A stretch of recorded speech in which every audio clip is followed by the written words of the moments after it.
6월달 월운을 한번 보도록 하겠습니다. 6월달은 절기로는 망종과 하지가 있는 달이죠, 그죠? 망종이라는 것은 그의 이제 어떤 곡물을 심는 마지막 시기로 보여지는 거죠. 그러니까 내가 뭔가 심어서 거두고자 한다면 우리가 보리는 망종 시기에 걷어내고 수확을 하고 이제 모심기를 하는 시기가 망종의 시기다 이래 보시면 되고, 하지는 뭐 절기적으로 가장 낮의 길이가 길다 하는 날이 되겠죠, 그죠?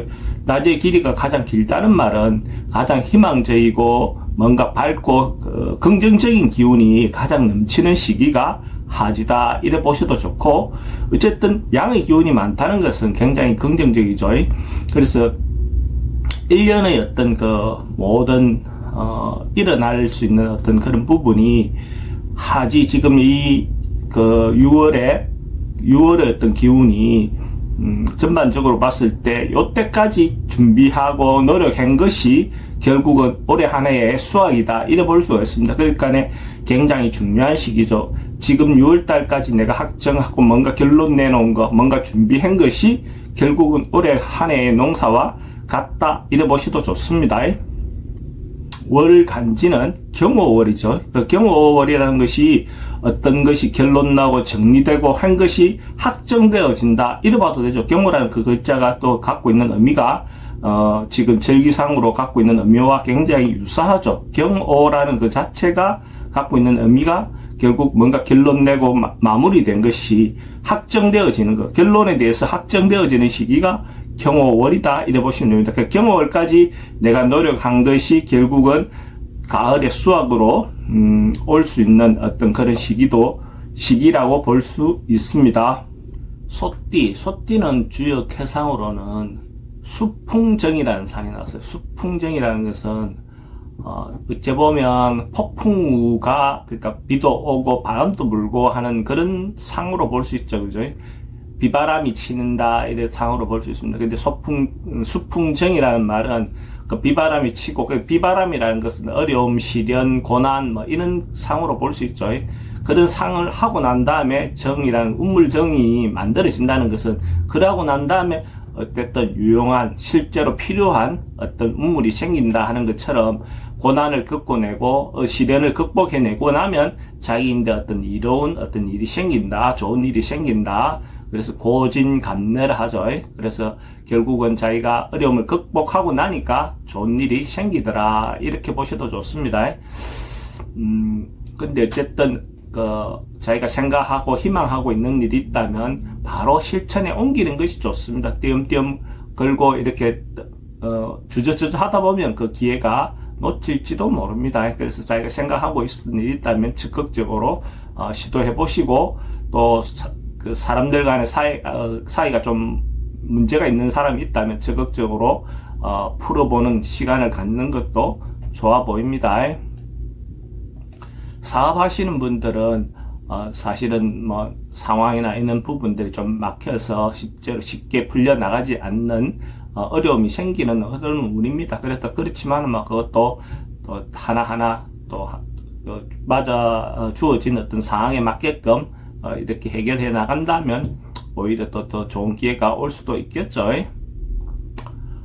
돈의 흐름은 들어오고 나가고 하는 것들이 대체로 그래도 원만할 것 같습니다. 그것이 뭐 쌓이는 것은 아니지만은 어쨌든 융통은 되어 돌아가는 그런 운이다 이래 보시면 좋을 것 같습니다.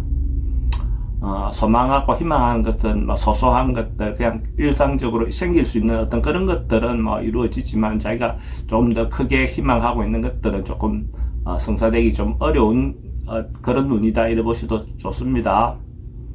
취직운은 원만하게 진행은 될 것 같습니다. 근데 시간적인 부분에서는 조금 시간은 필요해 보입니다. 연애사는 처음에는 좀 대체로 순조롭게 흘러가는 것 같은 어떤 운입니다. 근데 결국 끝에 가서 조금 위기가 올 수가 있으니까 그 진행하는 과정에 신중하게 하나하나 챙겨가면서 행동하시기 바랍니다. 부동산 매매는 어째 보면 주변에서 도움을 좀 받아서 자기가 원하는 어떤 가격이라든지 이런 부분으로 성사될 가능성이 많아 보입니다. 이사는 되도록이면 하지 않아도 되면 안 하는 게 좋습니다. 자기가 결정할 수 있는 상황이라면 다음으로 미루는 것이 더 좋아 보입니다. 건강은 특별히 크게 문제될 정도의 문제는 아닙니다. 근데 가능하면 규칙적인 생활로 통해서 건강은 유지하시기 바랍니다. 연령대로 보면 나이대로 보면 97년생 정축생은 자기가 주변에서 생겨야 될 것, 미리 준비해야 될 것들에 대해서 대비하고 안전사고라든지 이런 부분에 대한 준비가 필요해 보이는 시기입니다. 잘못하다 보면 어떤 위험에 노출될 수 있는 어떤 그런 시기도 되어 보입니다. 86년생 을축생은 어찌 보면 자기가 그동안 좀 미뤄놨던 건 다음으로 보류해놨던 그런 일들이 한꺼번에 자기인데 밀려 닥칠 수도 있어 보입니다. 그러면 어쨌든 자기가 순서를 잘 잡아서 하나하나 해결해 보시기 바랍니다. 73년생 개축생 73년생 개축생은 자기가 하는 행동이나 이런 것들이 좀 과하거나 오버할 수 있는 그런 운이 되어 보입니다. 그래서 자기가 할 수 있는 범주를 잘 정하시기 바랍니다. 그래서 분수에 맞게 행동한다면 그 문제는 없지만은 자기가 할 수 없는 부분에 대해서 뭔가 이렇게 좀 과하게 하다 보면 남들로부터 실없는 사람이 될 가능성도 있어 보입니다. 61년생 신축생은 대체로 발전하고 성장하는, 그러니까 좋아지는 어떤 그런 운입니다. 그러니까 명예를 얻을 수도 있는 그런 운으로 보여집니다. 사회적으로야 지금 어느 정도 연세가 있으시니까 그렇지만은, 자기가 명예와 관련해서는 좋은 기회가 올 수도 있어 보입니다. 49년생 기축생은 특히 건강에 유의해야 될 시기로 보여집니다. 그래서 건강에 유의하라 하는 시기에는 가능하면 미리 점검해 보는 것이 필요해 보이죠. 그죠? 하고 규칙적으로 운동하는 것도 필요해 보입니다.